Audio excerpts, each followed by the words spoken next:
नमस्कार, आज हम ऐसे टॉपिक पे बात करने के लिए आए हैं जिसको लेकर जो पेरेंट्स हैं वो बहुत ज़्यादा पैनिक है। ये रूल्स है सीबीएसई का जिसमें कहा गया है कि 9th-10th के जो स्टूडेंट हैं उनको 3 लैंग्वेज पढ़ना अनिवार्य है। और इसी को लेकर आज हम चर्चा करेंगे क्योंकि ये टॉपिक जो है बच्चों से संबंधित है। तो बच्चों से हम सवाल करेंगे और जो सॉल्यूशन है, जो समस्या है, उस समस्या का समाधान भी हम उन्हीं से चाहेंगे कि वो बताएँ क्योंकि समस्या का समाधान यदि बच्चे बताएँगे, तो पेरेंट्स को भी आसानी होगी और आप लोगों को भी समझ में आएगा कि हाँ, बच्चे पढ़ने के लिए तैयार हैं। तो तृषा हमारे साथ है और तृषा से हम पूछेंगे तृषा सबसे पहले पहला सवाल तो मेरा आपसे ये है कि आप कौन-सी क्लास में पढ़ती हैं और आप अभी जिस क्लास में पढ़ रही हैं, उसमें कितनी लैंग्वेज पढ़ती हैं आप? मैं अभी 7th क्लास में पढ़ती हूँ और अभी मैं हिंदी, इंग्लिश और संस्कृत लैंग्वेजेस पढ़ रही हूँ। हुँ। इन जो आप लैंग्वेज पढ़ रही हैं, इनमें सबसे ज़्यादा कठिन कौन-सी लैंग्वेज आपको लगती है? मुझे संस्कृत लगती है क्योंकि संस्कृत मतलब एक न्यू लैंग्वेज है अभी मेरे लिए क्योंकि अभी जो बेसिक है वो मेरा क्लियर नहीं है क्योंकि 6th से ही शुरू हो जाती है संस्कृत। तो उसमें थोड़े हार्ड वर्ड्स होते हैं, लंबे-लंबे वर्ड्स होते हैं, तो वो थोड़े डिफिकल्ट होते हैं। तो इसलिए थोड़ी संस्कृत मुझे थोड़ा हार्ड सब्जेक्ट तो ऑलरेडी आप 3 लैंग्वेज पढ़ रही हैं। यस। सीबीएसई का एक रूल है जिसमें कहा गया है कि बच्चों को आप 3 लैंग्वेज पढ़ना पड़ेगी। हालाँकि 6th, 7th, 8th वालों को नहीं 9th, 10th से स्टार्ट 9th से स्टार्ट होती है। इसके बारे में कुछ आपको जानकारी है? अभी जो मुझे पता चला था, ये पता चला था कि 6th से ही 3 लैंग्वेज का सिस्टम है शुरू होगा। लेकिन अब मुझे पता चल रहा है कि 9th क्लास जो है उनके लिए ये 3 लैंग्वेजेस होता है। तो जैसे कि आपको पता चला था कि 6th से स्टार्ट है तो थोड़ा आप टेंशन में आ गए होंगे? नहीं, टेंशन तो नहीं आई थी क्योंकि एक वो एक्साइटमेंट थी कि अब हम कोई नए जो लैंग्वेजेस है वो पढ़ेंगे। तो उसमें थोड़ा ऐसा था कि हम नई लैंग्वेजेस सीखेंगे, पढ़ेंगे। तो जो और बच्चे हैं उनसे हम मतलब ऐसे कहेंगे कि हमें इतनी लैंग्वेजेस आती है, सामने वाले को इतनी लैंग्वेजेस आती है। तो थोड़ा एक एक्साइटमेंट था, तो डर नहीं था। अब आप जो है ऑलरेडी 3 लैंग्वेज पढ़ रहे थे, हिंदी, इंग्लिश और संस्कृत। इसके अलावा भी आपने कोई और लैंग्वेज कभी पढ़ी है? मैंने मराठी पढ़ी है और उसका मुझे बेसिक जो है वो क्लियर है। जब आपने मराठी पढ़ी तब आपको कोई दिक्कत आई?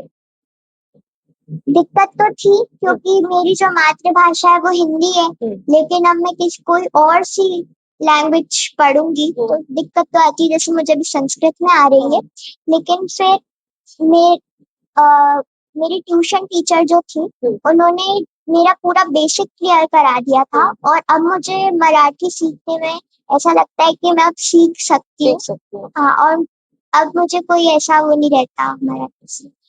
ये 3 लैंग्वेज है और इसको लेकर बहुत से पेरेंट्स परेशान हो रहे हैं। उनको लगता है कि 3 लैंग्वेज बच्चे कैसे पढ़ेंगे? तो क्या आपको लगता है कि पेरेंट्स को परेशान होने की ज़रूरत है कि ये बच्चों की समस्या है या पेरेंट्स की समस्या है या दोनों की समस्या है?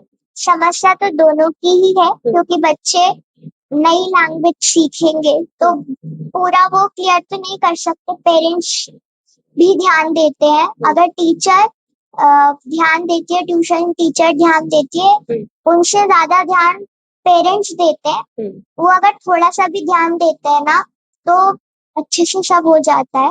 लेकिन अगर न्यू लैंग्वेजेस आ जाएंगी और पेरेंट्स को वो लैंग्वेजेस नहीं आएंगी तो पेरेंट्स के लिए दिक्कत हो जाएगी और जो स्टूडेंट्स हैं उनको भी थोड़ा ऐसा हो जाएगा कि फिर उन्हें वो लैंग्वेजेस कैसे पढ़ पाएंगे वो।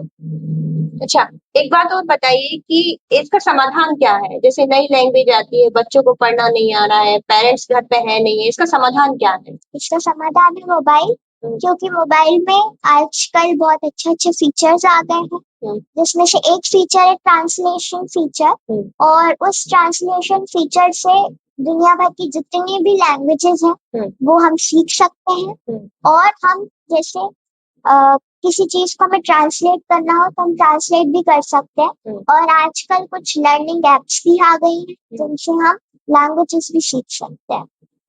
अच्छा, ये 3 लैंग्वेज जो है, इसके बारे में कैसा है? ये first language, second language, third language क्या है? इसके बारे में आपको कुछ जानकारी है?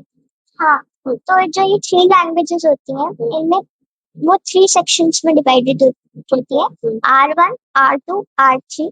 R1 में आप जिस स्टेट में हो, आपकी जो मातृभाषा है, वो पढ़ाई जाएगी। जैसे कोई मध्य प्रदेश का रहने वाला है तो हिंदी, कोई महाराष्ट्र में रहने वाला है तो मराठी। ठीक है। और जो R2 होती है, वो सेकंड लैंग्वेज होती है, उसमें से आपको जो आप इंडिया है मतलब उसमें से आपको कोई एक लैंग्वेज आप चूज कर सकते हैं।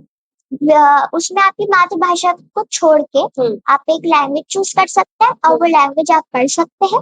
R3 में ये होता है कि इंटरनेशनल लैंग्वेज कोई एक आप सीख सकते हैं इंग्लिश के अलावा। अच्छा, R2 जो लैंग्वेज है, R2 लैंग्वेज में यदि आपको कभी चूज करना पड़ी तो R2 में आप कौन सी हिंदी के अलावा कौन सी लैंग्वेज चूज करना पसंद करेंगे? मैं मराठी चूज करना पसंद करूंगी क्योंकि मराठी का मेरा पूरा बेसिक क्लियर है, तो अगर मैं उसको एडवांस लेवल पे सीख सकूं तो मेरे लिए बहुत अच्छी बात हो जाएगी। अच्छा, R3 जो है, जो इंटरनेशनल लैंग्वेज है, उसमें आप अभी से तैयारी करेंगी या 9th क्लास में जाकर तैयारी करेंगी? अगर स्कूल में 6th से ही स्टार्ट हो गया 7th क्लास के लिए, क्लास के लिए तो अभी से ही नहीं हुआ तो फिर 9th से, क्योंकि 9th का तो है कि हाँ होगा। तो 9th में आप जाएंगी तब तैयारी करेंगी, फिर आपके ऊपर 10th क्लास का भी एक वो रहेगा कि और कई जैसे नीट एग्जाम होते हैं और भी कई ऐसे एग्जाम होते हैं, उनकी तैयारियां भी जो स्कूल वाले हैं, पेरेंट्स हैं, वो 9th क्लास से स्टार्ट कर देते, तो उसमें उसमें उस तैयारी के साथ साथ ये लैंग्वेज का भी जो आपके ऊपर एक बर्डन रहेगा, इसको कैसे संभालेंगे? आपको नहीं लगता कि पहले से थोड़ी थोड़ी तैयारी करने लगे, तब तक जब तक 9th में पहुंचेंगे तब तक ये थोड़ी इजी हो जाएगी? हाँ, ये होना तो चाहिए, लेकिन शायद मेरे हिसाब से कुछ स्कूल्स में ये जो रूल है ये शायद इम्प्लीमेंट ना हो। हाँ, रूल इम्प्लीमेंट ना हो, ऐसा क्यों बोल रही हैं आप? ऐसा इसलिए क्योंकि जो कुछ स्कूल्स ऐसे हैं जिनमें अभी एक रूल आया था पिछले साल की एनसीईआरटी बुक्स ही चलनी है सीबीएसई स्कूल्स में, लेकिन बहुत सारे स्कूल्स ऐसे हैं जिनमें एनसीईआरटी नहीं चल रही है और अदर पब्लिकेशंस की बुक चल जैसे कि अभी एनसीईआरटी में मेरी 3 बुक्स चल रही हैं, मैथ्स, हिंदी और संस्कृत, और बाकी की जितनी मेरी बुक्स है 6 बुक्स जो और है वो मेरी अदर पब्लिकेशंस की। तो अदर पब्लिकेशन और एनसीईआरटी, इन बुक्स में प्राइस वाइज क्या अंतर है, बता सकते हैं आप? प्राइस बहुत बड़ा डिफरेंस होता है क्योंकि मैं अभी हिंदी की जो मेरी बुक है वो 60 या 65 के अराउंड की है, और जो इंग्लिश की बुक है मेरी वो अदर पब्लिकेशन की है और उसके प्राइस 850 समथिंग है। तो अगर हम उसका डबल ट्रिपल करें, अगर 4x भी करें अगर हम हिंदी की बुक को, तो भी वो जो इंग्लिश की बुक है उसकी बराबरी तक नहीं पहुंच पाए। तो आपको अभी ये लगता है कि शायद इम्प्लीमेंट ना करे सीबीएसई, लेकिन यदि करती है तो फिर आप क्या करेंगे? इम्प्लीमेंट अगर वो करें तो उनको 6th से करना चाहिए, जिससे जो बच्चे हैं उनको 9th में बर्डन ना है, उनका बेसिक क्लियर हो जाए, और जब उनका बेसिक क्लियर हो जाएगा तो वो 9th या 10th में इजीली जो उनकी लैंग्वेजेस है वो इजीली प्रैक्टिस कर सकते हैं और अच्छे से स्कोर कर सकते हैं, क्योंकि 9th से इम्पोर्टेंट क्लास जो होती है हायर क्लासेस में शुरू हो जाती है। तो आपको ये लगता है कि सीबीएसई ने यदि ये रूल्स दिया है या रूल्स फॉलो करवा रहा है बच्चों के लिए, तो इसको फॉलो करवाना चाहिए? ऐसा नहीं कि जिस तरीके से सीबीएसई बुक्स जो एनसीईआरटी की बुक्स जो थी, बुक्स का पहले बोल दिया कि एनसीईआरटी की बुक्स चलेंगी सीबीएसई स्कूल में और इसके बाद सिर्फ 3 बुक्स ही चल रही हैं, बाकी की सब अदर पब्लिकेशन की चल रही हैं। उसी तरीके से ये मजाक ना करे सीबीएसई कि 3 लैंग्वेज का पहले बोल दे, बच्चे तैयारी कर ले और इसके बाद फिर कह दे कि नहीं, जो 2 लैंग्वेज हैं आपकी वही चलेंगी और आपको टेंशन लेने की जरूरत नहीं। हाँ, ये चीज होगी क्योंकि मुझे लगता है कि ये हो, क्योंकि एनसीईआरटी बुक्स जो है जिन बच्चों को ऑफलाइन नहीं, मतलब जिनके पेरेंट्स जो होते हैं वो बाहर मतलब जॉब करते हैं वगैरह करते हैं, तो अगर वो घर पे नहीं रहते हैं तो अगर वो चाहते हैं कि बच्चा ऑनलाइन क्लासेस करे तो कर ही नहीं सकते, क्योंकि जो एनसीईआरटी की जो बुक्स है, जो ऑनलाइन क्लासेस होती हैं, वो एनसीईआरटी का कोर्स जो होती है वो पढ़ाती है, अदर पब्लिकेशंस की नहीं पढ़ाती। तो एक ये भी दिक्कत हो जाती है कि बच्चा ऑनलाइन तो पढ़ ही नहीं सकता, ऑफलाइन ही पढ़ सकता है।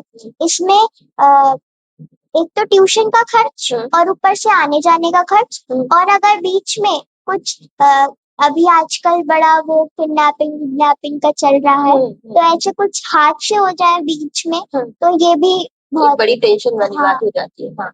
तो मैं स्कूल जितने भी स्कूल्स हैं उनको एनसीईआरटी बुक्स चलानी चाहिए, क्योंकि अगर एनसीईआरटी बुक्स नहीं चली तो बहुत दिक्कत वाली काम है अभी। और ऊपर से जो पेरेंट्स के ऊपर बर्डन आता है, पैसा खर्च होता है, वो भी एक बड़ी बात है। अभी मैंने बुक्स ली थी तो वो 5000 उसका जो बिल था वो बना था, कॉपीज अलग और जो स्टेशनरी का सामान वो तो अलग। तो देखिए कि जो एनसीईआरटी का रूल्स है, उसकी जो समस्या है, उस समस्या भी जो है त्रिशा ने बताई, और उस समस्या का समाधान भी इन्होंने बताया। इन्होंने ये भी बताया कि एनसीईआरटी को क्या करना चाहिए। इन्होंने ये भी बताया कि पेरेंट्स पैनिक ना हो, क्योंकि जो समस्या है उसी में इसका समाधान छुपा हुआ है। क्योंकि एनसीईआरटी की भी बुक सीबीएसई जो बोर्ड है उसको चलाना चाहिए, जिससे कि बच्चों को जो जिनके माँ बाप जो है वो बाहर सर्विस करते हैं, घर पे नहीं रहते हैं, तो बाहर ट्यूशन जाना है, और अन्य कई खर्चे होते हैं, वो खर्च नहीं हो पाएंगे, क्योंकि जो ऑनलाइन बुक अवेलेबल रहेंगी तो ऑनलाइन जो है वो ट्यूशन भी अवेलेबल रहेंगी, और वो दिखती रहेंगी। तो ये समस्या जो थी वो बहुत बड़ी नहीं है समस्या त्रिशा, मैं यदि कहूँ कि 3 लैंग्वेज की जो समस्या है वो बहुत बड़ी नहीं है। बड़ी तो नहीं है, क्योंकि अगर 3 लैंग्वेज आती है तो मैं तो इस चीज के लिए बहुत खुश हूँ, क्योंकि अगर 3 लैंग्वेजेस आती है तो जो कोई भी बच्चा है, कोई भी स्टूडेंट है, उसमें एक ऐसी वो चीज आ जाएगी कि कुछ लैंग्वेजेस आती हूँ। नहीं तो अगर हम देखें तो हर बच्चे को इंग्लिश या हिंदी आती है, हिंदी भी करेक्टली नहीं या इंग्लिश भी करेक्टली नहीं। तो अगर ये 3 लैंग्वेजेस और जुड़ जाती तो मेरे लिए तो ये बहुत अच्छी बात है, और सारे ही बच्चों के लिए बहुत अच्छी बात है, जिससे उनमें न्यू स्किल जो है वो डेवलप होगा। तो बहुत बढ़िया। तो देखिए त्रिशा ने समस्या बताई कि क्या समस्या है सीबीएसई और एनसीईआरटी को लेकर। इसके बाद पेरेंट्स की क्या समस्या है, लेकिन उनका समाधान भी बच्चों के पास है। तो पेरेंट्स को पैनिक होने की जरूरत नहीं है। जो पेरेंट्स सोच रहे हैं कि 3 लैंग्वेज को लेकर जो परेशान हो रहे हैं कि सीबीएसई स्कूल को छोड़कर अदर बोर्ड के स्कूल में हम अपने बच्चे का एडमिशन करवाएं, तो ये बहुत बड़ी समस्या नहीं है। इस समस्या का समाधान भी हमारे इस वीडियो में छुपा हुआ है। आप कोशिश करेंगे तो कामयाब जरूर होंगे। त्रिशा, आपका बहुत बहुत धन्यवाद। अगले वीडियो में हम आपको फिर मिलेंगे। धन्यवाद। नमस्कार। नमस्कार।